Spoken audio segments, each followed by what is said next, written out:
Hello and welcome to the 5th episode of the F1Breakdown podcast. Sorry that we've taken so long to get the 5th episode out. We've had a few issues with our laptop that does the podcast. Basically, it died after the Singapore podcast. Literally, after I did the Singapore podcast, it literally just died. So I've had someone to obviously fix the computer, and we're back. But that means that we've missed a few races. We missed the Indian Grand Prix, Japanese, Korean, and the Abu Dhabi. So there's a lot to talk about basically in this podcast, but I'm going to try and keep it as short as possible and just give a brief summary of what's happened and what's to look forward to in the last two races, because we go to America in the next couple of days. Practice one in the next couple of days. I'm really looking forward to the American Grand Prix. I think it will be a very good Grand Prix. The track is a very strange one. I think it looks really good in a challenging sort of way, but whether or not it'll give some good overtaking, I think it will, definitely through some corners, but it's a very technical track, and I've had my grasp at it through the F1 game. Not been that good at it, to be honest with you. I found it really hard to find my rhythm around that track, but that'll be really interesting, and it's quite a technical circuit, so I think the Red Bulls will be strong there. I think McLaren's, whether Ferrari will be there or not, I'm not sure, but going back then, so let's forget about the American Grand Prix and let's catch up from what we've missed so far. So, the Indian Grand Prix wasn't really the best Grand Prix in the world. I don't know why I've started with the Indian Grand Prix, but anyway, Vettel, that was like the Vettel dominance after the Singapore Grand Prix, because Singapore, that was Vettel for like the first win. He had 4 in a row, I believe it was. Singapore, Japan, Korea, and India. Yeah, he had 4 in a row.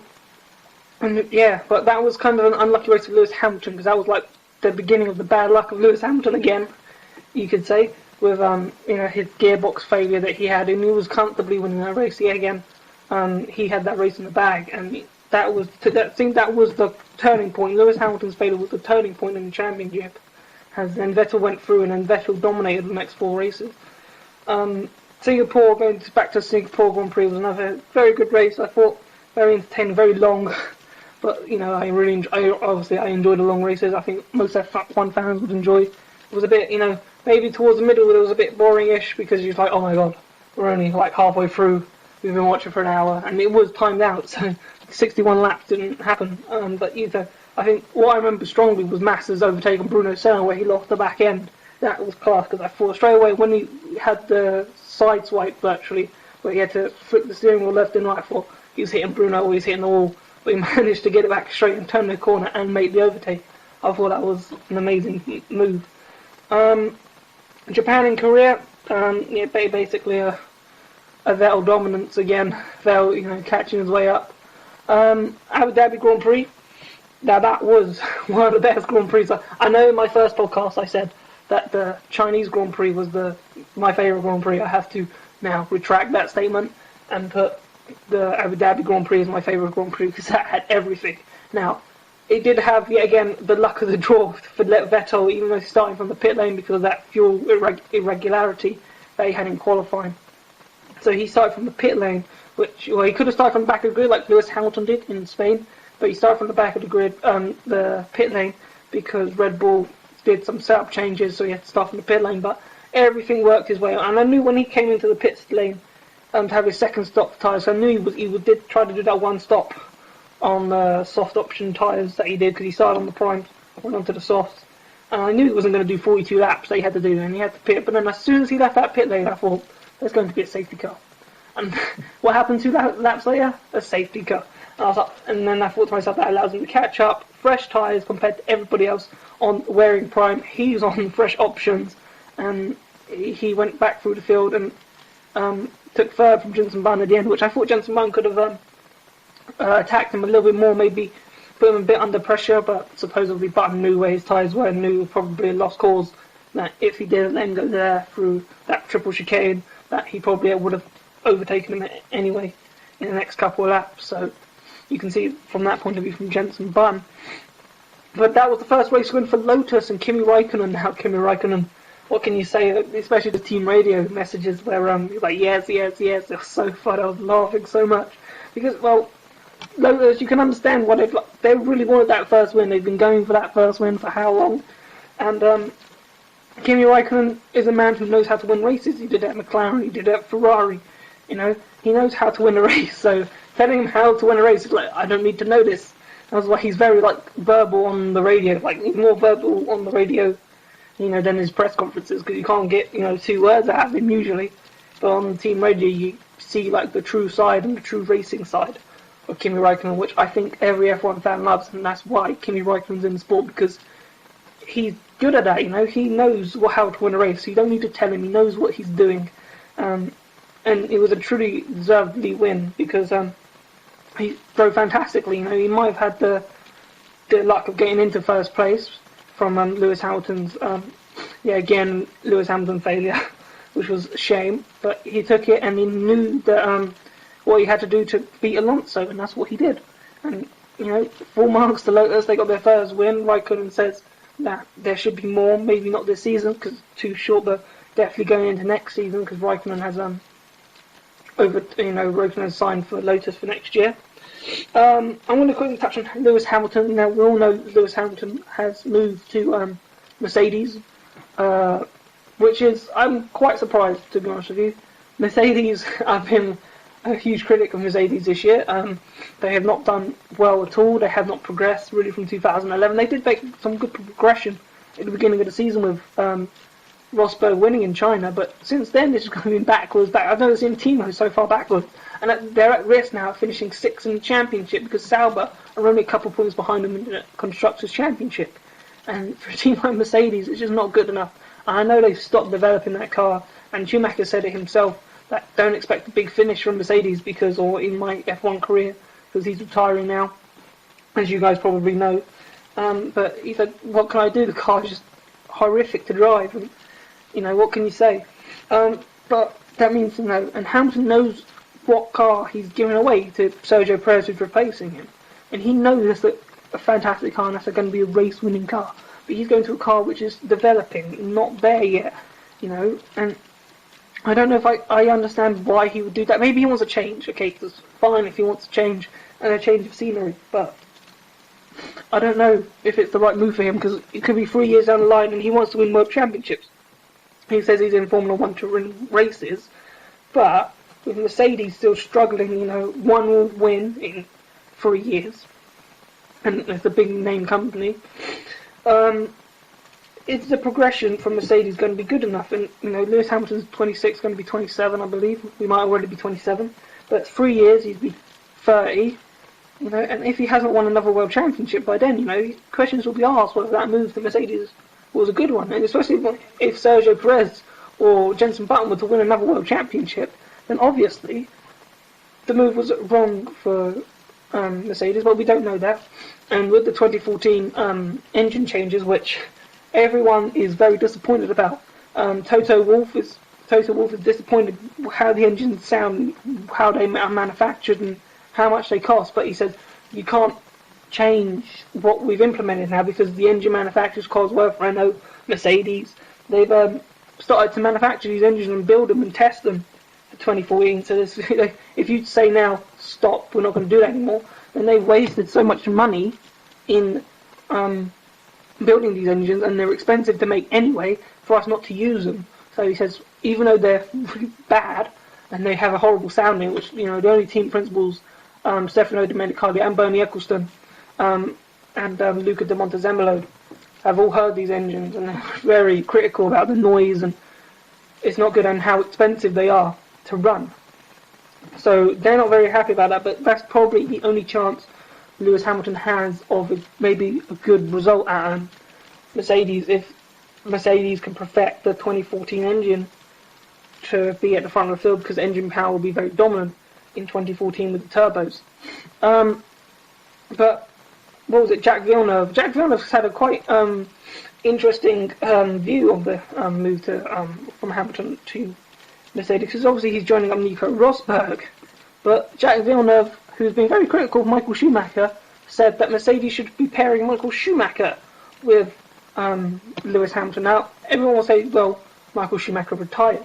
But if you think about it, Schumacher didn't announce his retirement till a week after the Lewis Hamilton move had been completed. And he could have easily been offered a contract at Mercedes, And, well, replacing Rosberg, I don't know if I would do that personally. I think even if I was in charge of Mercedes, it is a big ask letting go of Michael Schumacher. But I think that was probably the right move to do. And plus, Nico and Lewis grew up together in karting, so they know how to work with each other and they've known each other, so therefore evaluating information with each other. Obviously they'll hold some stuff back, I reckon, because they're competitive and they want to beat each other, but there'll be a good friendship, so therefore there'll be a good balance within the team because they know each other and they know how to work with each other. So I think for Mercedes going forward as a team and working together in a team building, Nico Rosberg and Lewis Hamilton is correct. I was very interested to hear what Jacques Villeneuve had to say about the decision that they made by getting rid of Schumacher instead of Rosberg. But, Jacques Villeneuve is always one of those people with high controversial stuff that he says, and I disagree with what Jacques Villeneuve says, but, some people do agree with what Jacques Villeneuve says, and maybe Michael Schumacher and Lewis Hamilton would have been a great pairing, because we all know Schumacher can still do it, pole position in Monaco, he's still there, he's been, of late, he has been pretty poor again, finding it hard, but probably because the car is not to his liking. But only in the season we saw that Schumacher was actually for once dominating Nico Rosberg, which we don't really see. Now then, 2 races to go, Australia, America and Brazil. And there's 10 points between Alonso and Vettel. Who's going to win this World Championship? Well, with Vettel's dominance that we've seen, it wouldn't be surprise me if Vettel won the championship, but we all know he's got the best car, so he should theoretically win the championship. And then you could say, if you're not an F1 fan and you're listening to this, but then you could say, so that means none of the F1 drivers deserve their World Championship because they have the best car. And that's not necessarily true, because if Alonso was to win this World Championship, it would be so deserved, in my opinion, because he's outdriven that Ferrari car every Grand Prix. He said maybe the Japanese Grand Prix might have been his mistake. He said he hasn't made a mistake, but, I think he was a bit too optimistic around the outside because he retired in the Japanese Grand Prix in the first corner collision with Raikkonen, where he was just forcing himself to go out wide, and he could have just backed off and stayed behind Raikkonen. There was no really, I know he wanted to go forward and try and gain as many points as he possibly could, but it was kind of optimistic. He got a puncher, and that was the end of his race. But that, obviously, with Vettel's dominance, Vettel got 25 points on him that day and threw himself right back in the World Championship. And that was obviously another big turning point in the championship race. But you can never, as everyone has been saying, you can never count out Fernando Alonso. Personally, I want Alonso to win the World Championship because I think he has deserved it throughout the entire season. I went to the British Grand Prix and I knew that car was not the best car on the grid, and they were obviously improving it, but he was hustling, and I was sitting at Stowe Corner. Every time it was flat, it was virtually sounding flat. He was obviously lifting sometimes on heavy fuel, but you could hear, because he was so far in front, when he was putting on the throttle, and he was putting it right to the edge through the corners. If he got it millimeters too early, he would have gone off and wide. He was trying to get it to the maximum he possibly could in order to get the lap times out of it, because when Felipe Massa was not doing exactly what Alonso was doing, he was playing more of a safe game, such as all the other drivers. That's why even on the prime tyres, which he started on in Silverstone, and Mark Webber and the rest of the field starting on the option, that he was able to streak away on the harder, theoretically slower tyres. So Alonso has obviously outperformed that car, and in my opinion, would deserve the title. Everyone obviously has been playing the game of Alonso is a stronger driver, is mentally and more equipped in that sense for being a world champion. He's more mature than Vettel. Vettel's a bit of a crybaby, but if Vettel doesn't get what he wants, he'll make a hash of things. Obviously, Lewis Hamilton's said that Alonso's a far better driver than Vettel.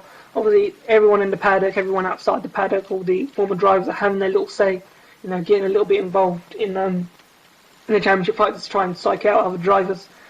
But to me, I would like to see Alonso to win it, but I think Vettel, being 10 points clear, I think the American, I keep saying the Australian Grand Prix, I don't know why, the American Grand Prix, I think that will be a Red Bull dominant circuit, especially from the first couple of sectors. It's kind of need good downforce, which they have.